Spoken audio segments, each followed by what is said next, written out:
Well, Shaun. Hi. All right. Welcome home. Thank you. Thank you. Man. We're so privileged to have you, buddy. Thank you. Thank you. We brought you because this session is not on the art of the comeback, and we only want to work with the greatest of all time in different sports. But we also, specifically for you, I told you personally, the way you've dealt with challenge or tragedy, you know, lots of people come great. Can you take those hits and come back? That is a rare commodity. It's even more rare than the rest of the goats, in my opinion. Thank you. So we're just privileged to have you. And I just like start out. Some people don't realize you were a pro at 7 years old. Is that correct? Or was it 12, 14? I was sponsored at 7. Sponsored, that's right. It was crazy. Right. I mean, I started snowboarding at the local resort. My mom and everybody around the mountains like, he's pretty good. Let's put him in a contest. And I won. I was really fast.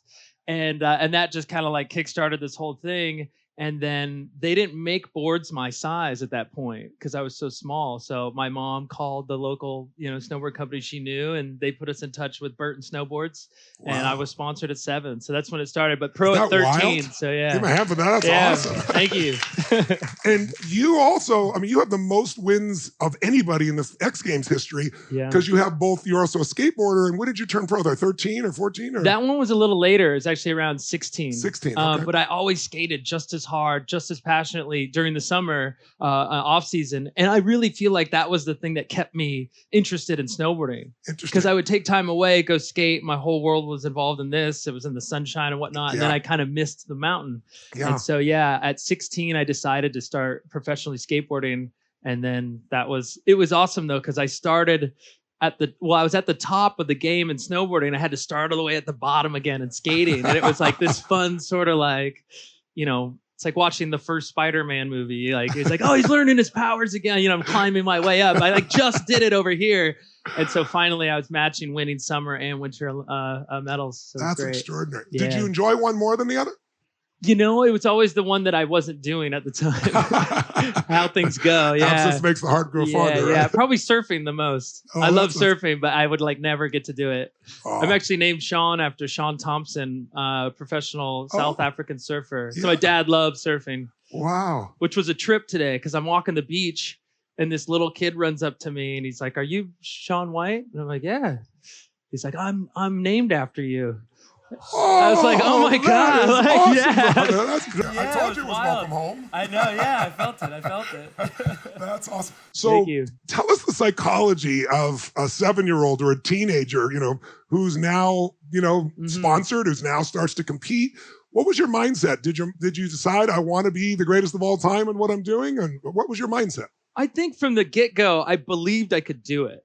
It just seemed so real to me. I'd already gotten sponsors. I was already winning competitions and I saw the pros, making a great living at what they were doing. And I just figured like, God, if I could just get to that point, I think I could make a bit of a living out of this. And then things really I don't know, there's all these weird circumstances that came into play, being from Southern California, you wouldn't think, oh, pro snowboarder. Yeah. Everybody thinks I've grown up in Vermont or Colorado, something like that. But no, I actually I hated the cold.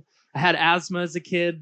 I was born with a heart defect. It's called tetralogy of Fallot. So I had to have multiple surgeries to correct. It's what's called a blue baby. You're not getting enough oxygen in your bloodstream. And so from the get-go, I was supposed to be a very inactive, sluggish child.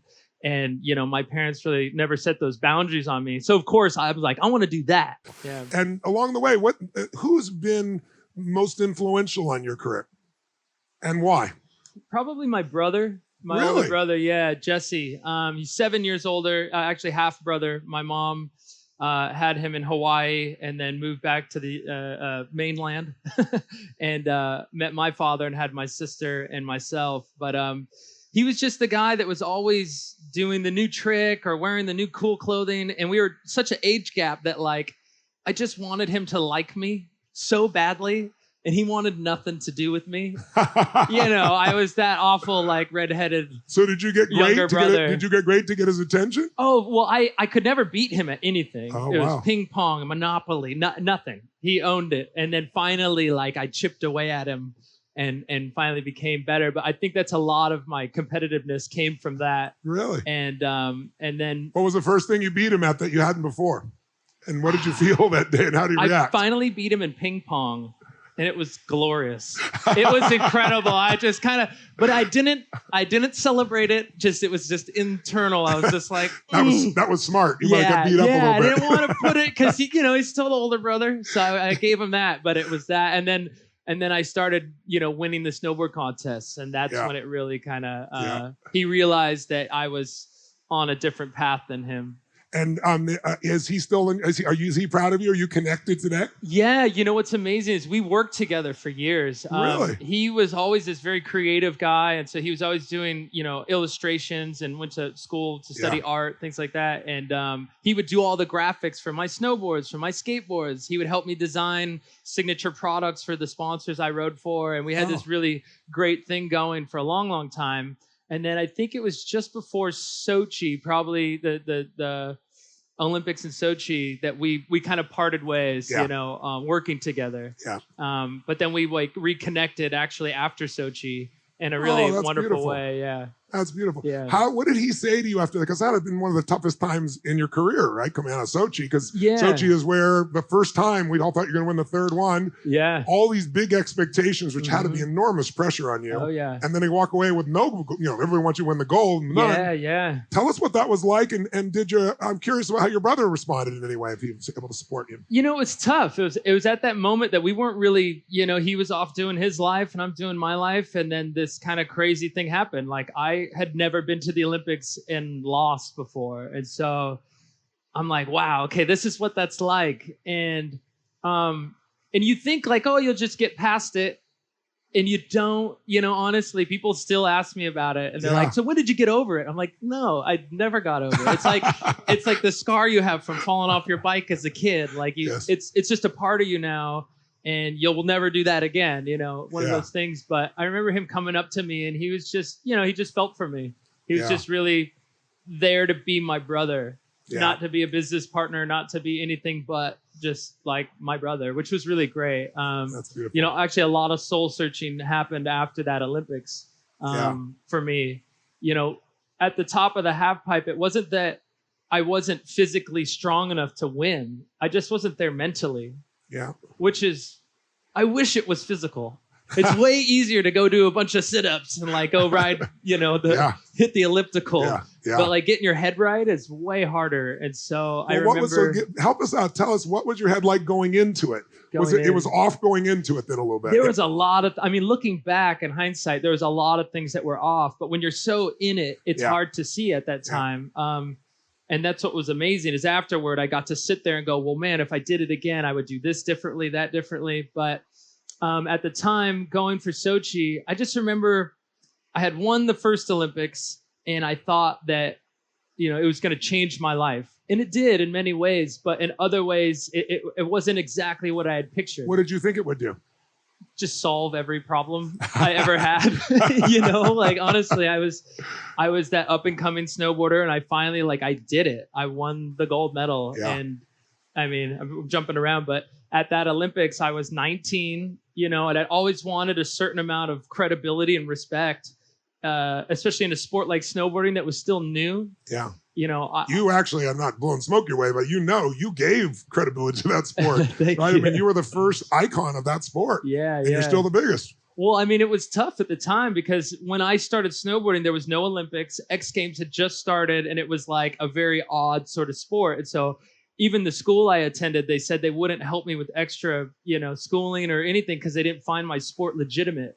Wow. They're like, you're not horseback riding, tennis, we don't have a category for you. Yeah. So I ended up going to this outreach program for pregnant teens, kids that couldn't function in normal school settings, these things. Wow. So that I could get my schooling done. So they'd be flexible enough. Well, yeah. And I just remember being with a snowboarder that got his GED and he regretted it. And I remember hearing that and being like, I'm not going to do what he did. I'm going to finish school and I'm going to, I don't know. I was always kind of after Tony Hawk was my friend. I was just kind of like a sponge to the people that were around me. Yeah. And I remember hearing that from a fellow writer. And I was like, okay, I'm not going to do what he did. I'm going to finish school. I'm going to do this and that. But it was always a challenge to get to that point. Yeah. And I could be sitting next to anybody on the plane in first class or whatever. and be like, I won the X Games 20 times. And they're like, oh, that's cool. That's great for you, But when you're like, I got an Olympic gold medal, they're like, oh, okay, I understand that. And so maybe it didn't mean as much to me to win the gold medal, but it meant it to the world. And I needed that sort of kind of, feedback. I needed that sort of redemption from what was going on at the time, because it was a struggle the whole way. Yeah. And then so the second Olympics was just to cement it in. Like, it wasn't a fluke that I won the first time. I'm going to be the best. Can I ask you back on the first one for a second? Yeah. Tell us the difference going into that first one versus second versus third. Oh, God. So first one was just to be like, I made it, the family. Did you feel certain that you'd win the gold? Did you have that internally within you before you got there? Yeah, I was positive. I was like pretty gung-ho. That's awesome. Plus, they have 5 qualifying events that lead up to it. And so I aced the whole thing. Okay. I won all 5 events. I actually won every single competition I entered that year. Not only half pipe, but slope style, rail. They're like these rail feature competitions. But it's a great story because the year before, I got completely destroyed. Oh, you did? They beat me I'd even make podium at X Games. Yeah. Wow. So it was this wild scenario where I was trying to win, and I had this breakout year when I was 15. I finally won a competition or 2, and I got 2 silver medals at X Games. And I was like, right here, right now, right when they put this silver medal on me, I'm like, I'm coming back next year, and I'm gonna win the double gold. That's awesome. And I finally came back. I won 2 gold medals. My dreams are coming true. I finally I'm getting these deals. All these things are happening.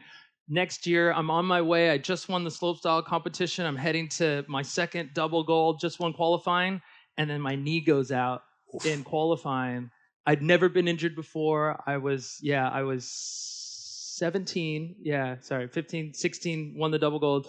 17, the knee goes out, and I'd never been injured. They're like, you need to get surgery. No, you don't need to get surgery. I'd never been to a gym in my life. Wow. So I'm like, what do I do? And, I got through that. And so 18, I show back up. I'm like, I'm going to reclaim my throne and just walk right into it. And the sport had changed. The guys left me behind, and I got 4th place. And I'm so happy that happened because it gave me that push I'm like, no, I tasted the win and the glory and the whole deal. And it's too soon to just fade away. Yes. I'm coming back. And then that pushed me to do this undefeated season. And what did you in your head decide how you're going to beat these guys how did the sport change? You said the sport changed and you're going to come back and do it. Yeah. What had shifted and what did you do to shift yourself to make that comeback? Because I'm only aware of the big comeback, but this is just as big a comeback at that stage of your life. Well, because of the injury, it taught me how to take care of myself. Oh, because cool. I was just like, oh, cool, let's eat pizza and do whatever. I'm taking the chairlift.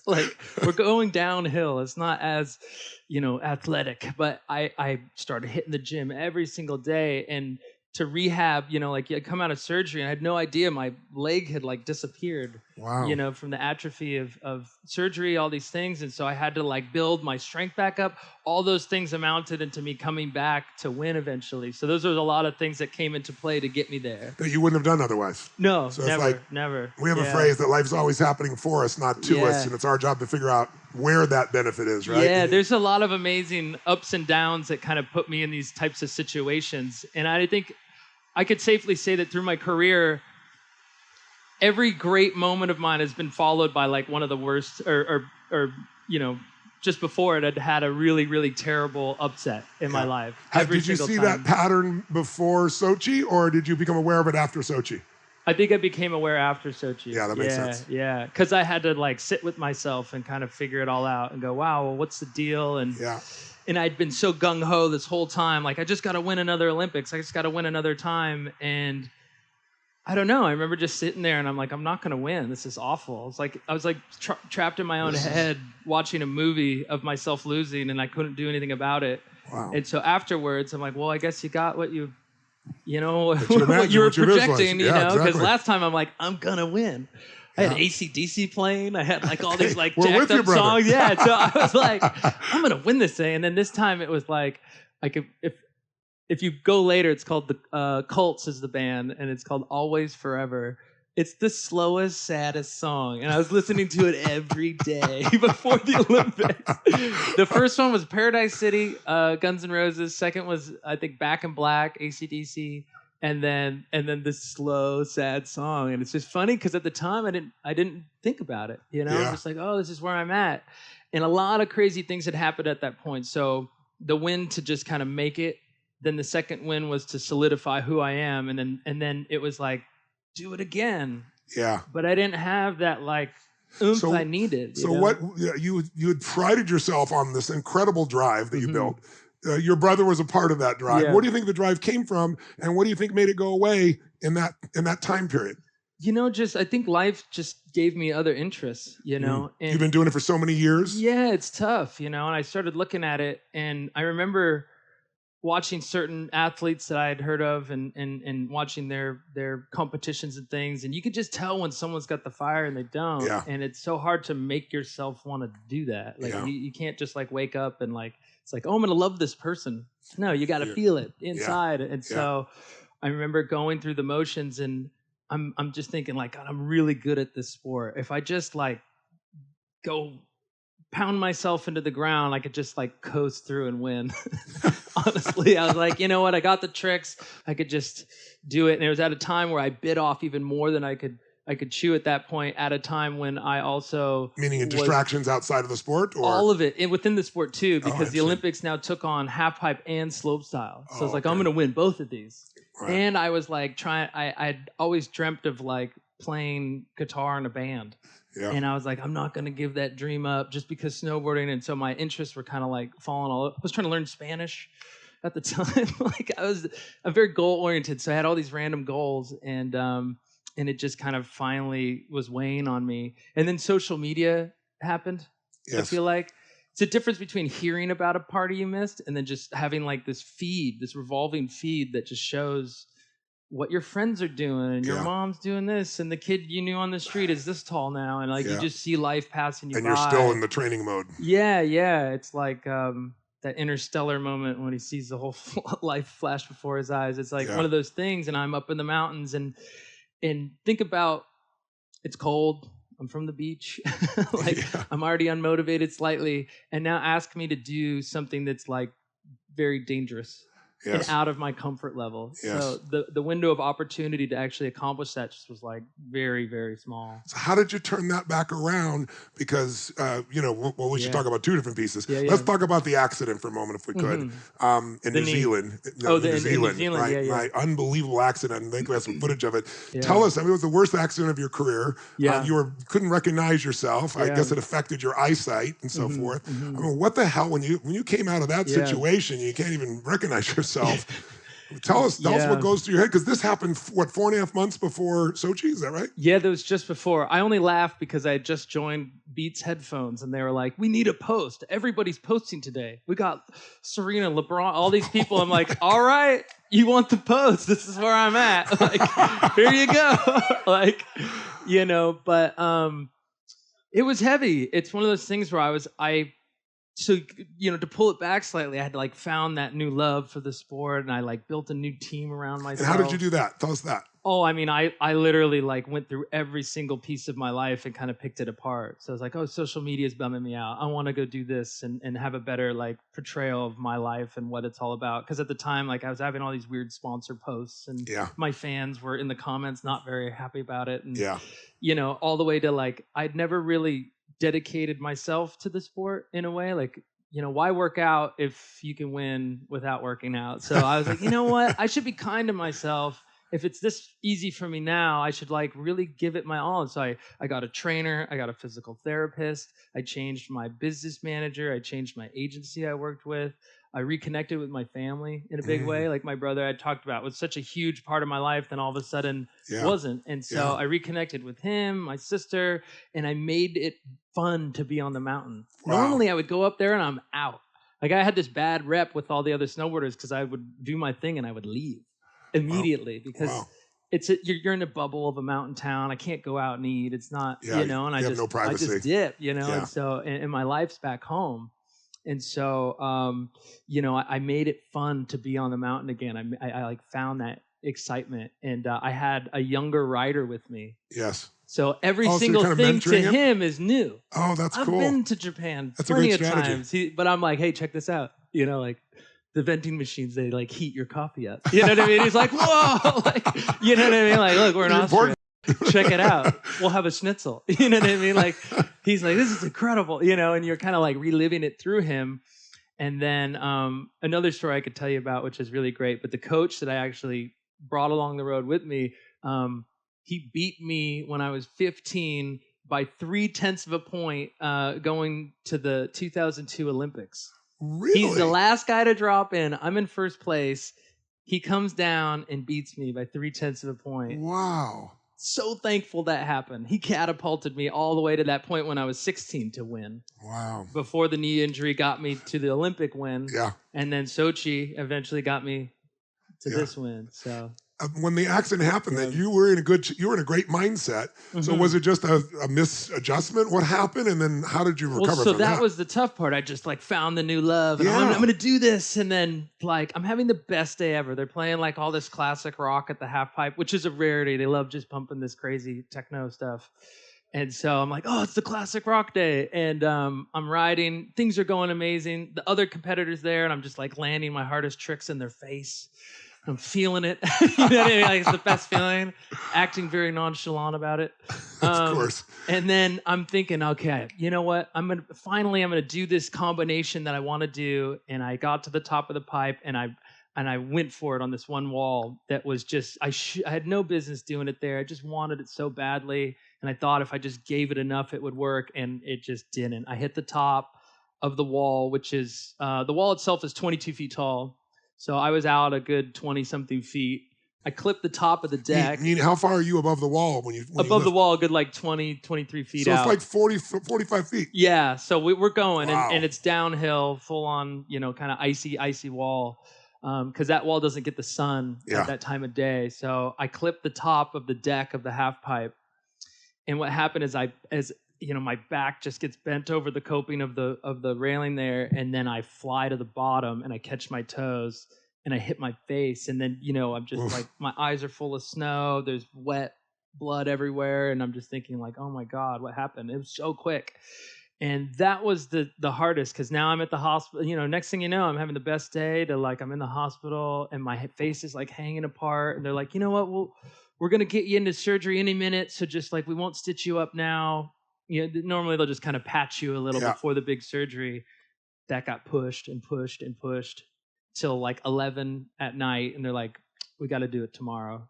So I'm sitting there with this like wet cloth on my face thinking, what happened? Like, is this really worth it? Do I really want this? And that was the big challenge there. It was like, I've been telling myself I'm into this, but do I really want to get back up? Because getting back out on the snow doesn't necessarily mean this is going to happen again, but I'm taking a chance, and I'm prepared to let this happen to myself again. You know what I mean? So your mindset was, I have to be willing to know this could happen again. Exactly. Otherwise, I can't give my all. Exactly. So this is one of the things we talk about, where we talk to people about, you got to write down everything you wouldn't want to have happen to achieve what you want. And if you look at every one of those and say, I'm willing to do that, you don't usually have to. Yeah. But then there's no holdback in you. Exactly. It's like, here's what we're dealing with. And like, That's right. And you know, I made the very simple but valuable lesson of like what not to do. And I'm like, I'm not going to ever do that again. I'm going to wait till the pipe's great. I'm going to wait till it happens. And so I waited and I waited and I waited all the way till the Olympics. I didn't even do that run that I did at the Olympics until I got there. Are you serious? Yeah. It wasn't right. I wasn't going to mistake. And so that move that you made it was the final third run when you made the third run. Yeah, it was the second hit. Yeah, was the trick, and that was the one you got injured on previously. Yeah, I had done like 2 to get over the scare of it in Colorado, and then I got to. The big idea was to do the combination of the 14 into the other 14, and that was the one that put me in the hospital. And I was terrified to do it on its own, let alone doing a giant trick into it, because it's all connected. And so I just knew that if you got me to the Olympics and I'm standing there at the top, I'm gonna do it. I'm gonna do it. Like, you can't not do it. So I was sitting there, I'm like, my coach is just like, you're okay, like we can wait, you know. And it's like this bad dream I had. I'm like running around trying to find good conditions to do the trick, and like, you know, this half pipe, they didn't get enough snow, so it was kind of like wonky conditions. And then this one, the storm came, And I'm just freaking out. Like, when am I going to do this trick? But in my heart, I knew if I got there and I had the pressure, I was going to do it. So the first time I ever tried the combination was in the second run. Wow. And so by the third run, I'm like, okay, I'm going to make this because I got that first chance. Because the second run didn't go well. Yeah, it didn't go as planned. Yeah. Partially because I deep down think I didn't, I wanted to do it really badly. But it wasn't have to I didn't have to do it yet. Yes.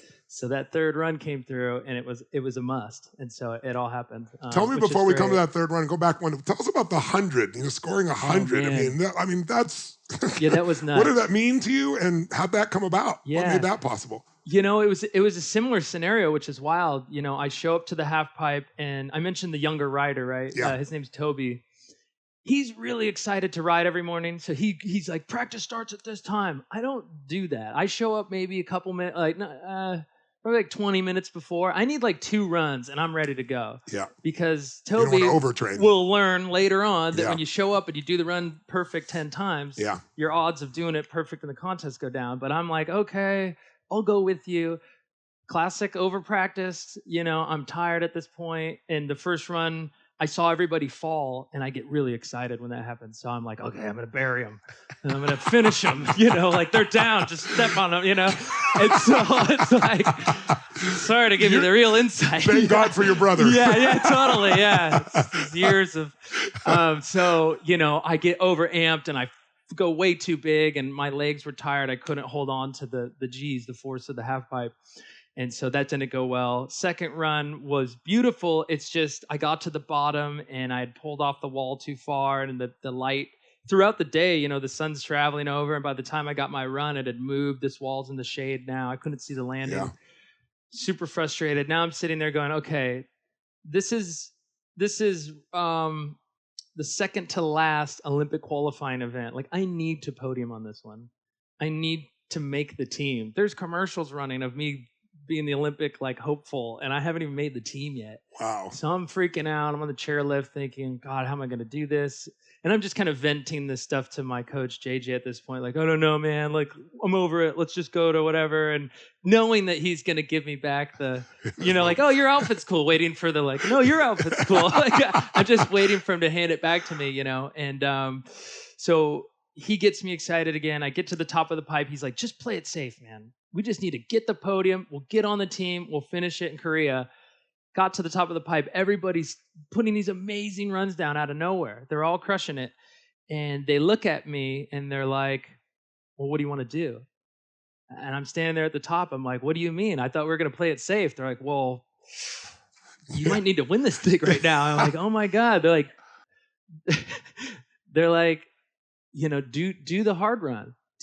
Why are we holding back right now? I've been so good at trying these hard tricks all day, and the goal was to just play it safe and make the team. And then right when they're like, just win the thing, I'm like, yes, that's what awesome. I do. It's the Rocky moment. Yeah, I'm like, why are we trying to settle? Like, why don't we just do what we came here to do? And so I kind of gave him the look, and I dropped in and I crushed this run. And not only did I win the event, and then I locked up my spot on the team for the U.S., and then I got a perfect 100 score, which was insane. That's unbelievable. Yeah.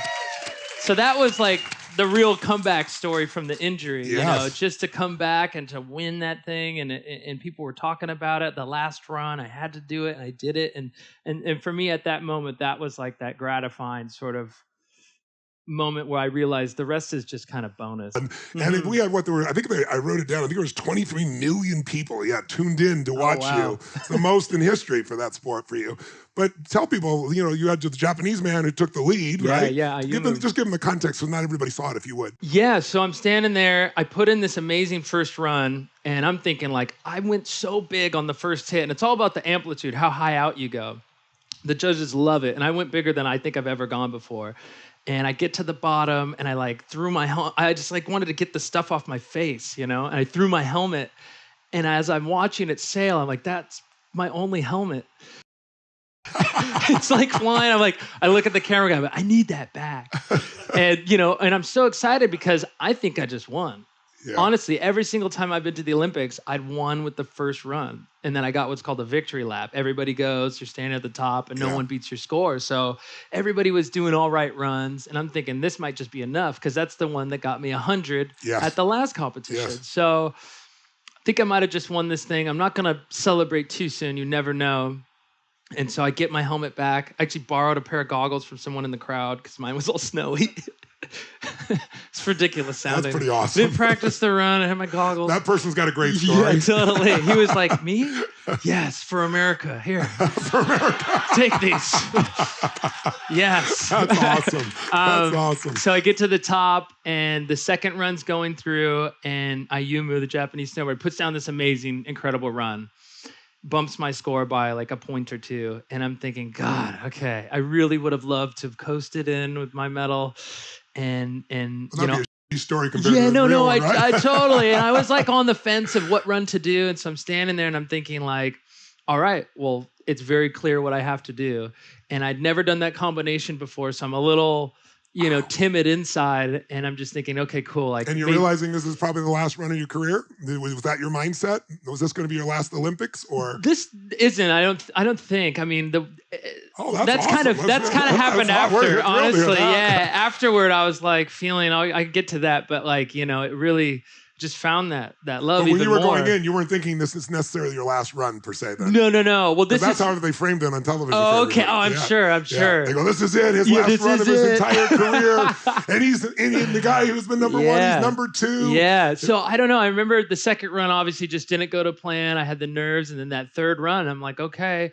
And normally I have like a system of dropping in. Like I wait for the third guy in front of me to go, then the second, and then it's my turn. And I made a statement in qualifying. I don't know if you saw qualifying was like a full battle just to win that spot, because if you win qualifying, you get to drop in last and you get the last say. And I had dreamt every night of being in this position. That's awesome. Every single moment, I'm like, I just got to get there. I got to win the qualifying, and you're going to put me in the start gate.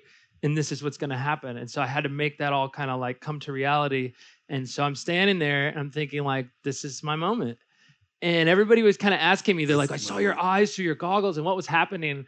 And I swear it was like, I don't know if you guys seen, I describe things in movies because I just love movies, but I've seen Bagger Vance. Yes. It's that perfect shot. I'm just sitting there. I could see it. I could see the whole run. Wow. I looked at the flag at the side of the pipe that marks if it's windy or not. The thing's not moving at all. I'm like, there's no wind. The snow stopped. Maybe a little sunshine. I recognized the song that was playing. Yeah. And I'm like, it was like this hip hop song. His name's Post Malone. He's like this, I think his song was Rockstar, but JJ and those guys had been pumping it in the car all the time. So I was like, I know this song.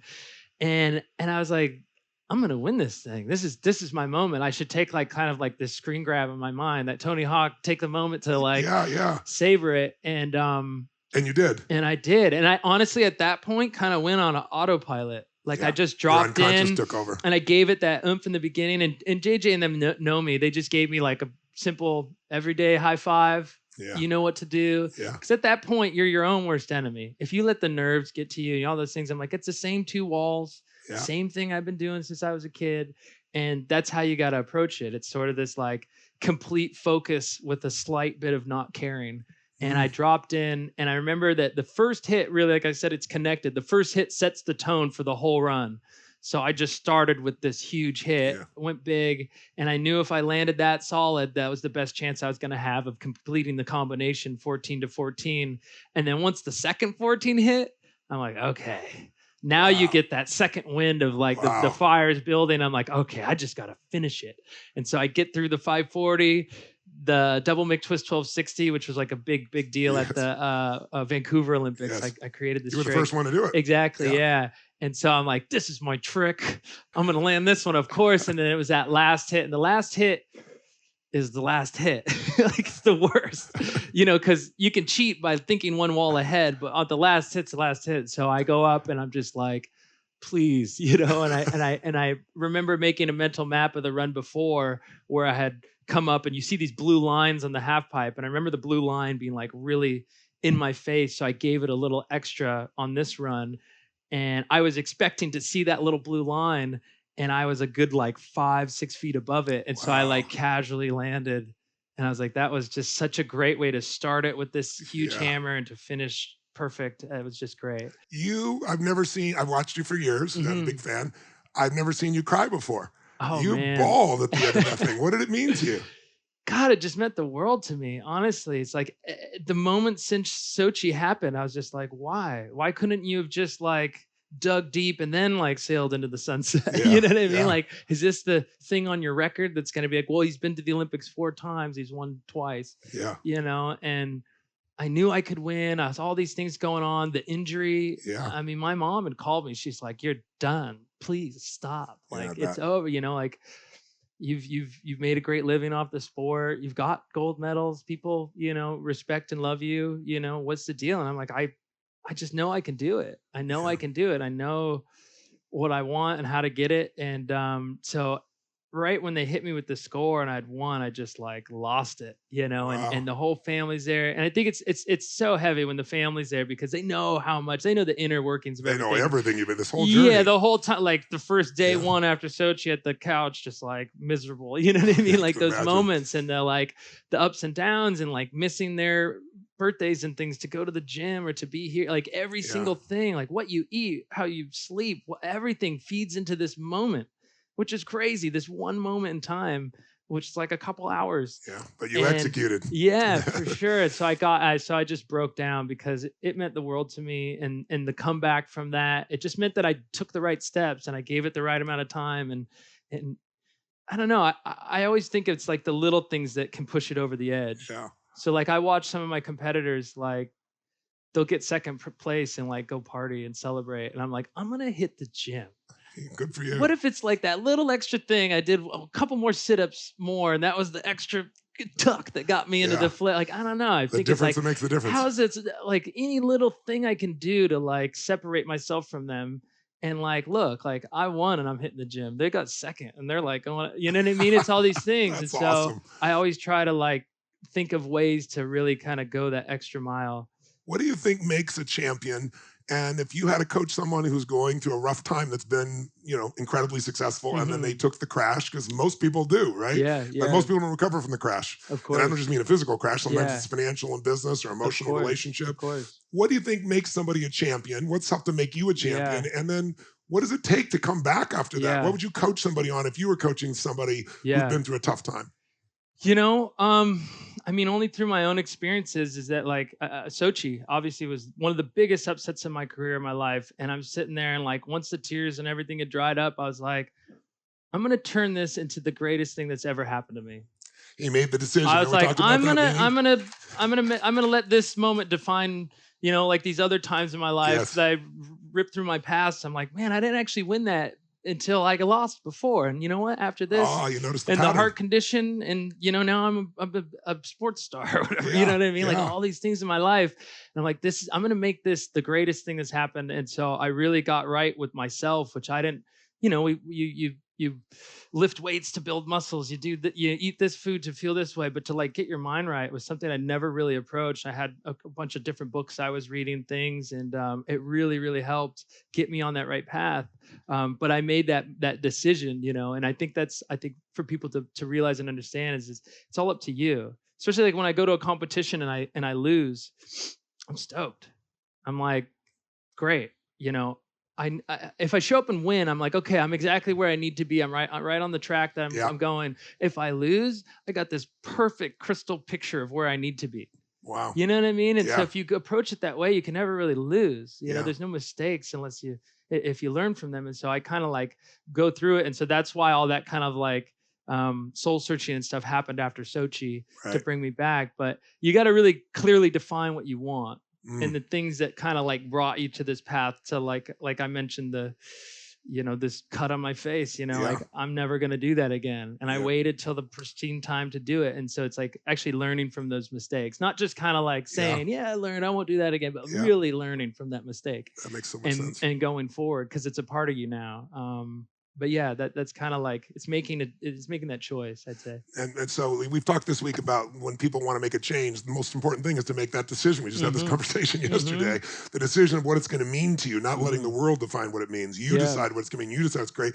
But then its second step for us is conditioning ourselves so that we execute. And then the third is putting a system in place so that you can do what you did, which is finally let go and let your unconscious take over, right? And make the thing happen once you're there. Totally. That's wild. And so, you mentioned the next Olympics and things like that. I'm like, God, I don't even listen to the stuff on the television because it's all what I feel inside. Like if I feel I got it in me, then I got it in me. And it's kind of like, I know the feeling of Sochi, trying to like kick the dead horse and get myself to this point, and it just didn't work. But if I feel it inside now, I can go do it. So literally I'm driving to get my medal, and I texted this incredible woman, Molly, who works for me, and I said, hey, when is the qualifying for the skateboarding Olympics? How else is that? Oh, skateboarding Olympics. Skateboarding 2020 in Japan. Wow. Yeah. So I would love to be the first sort of the motivation would be there because it's totally different. New, warm weather, all this, it's just a different setup.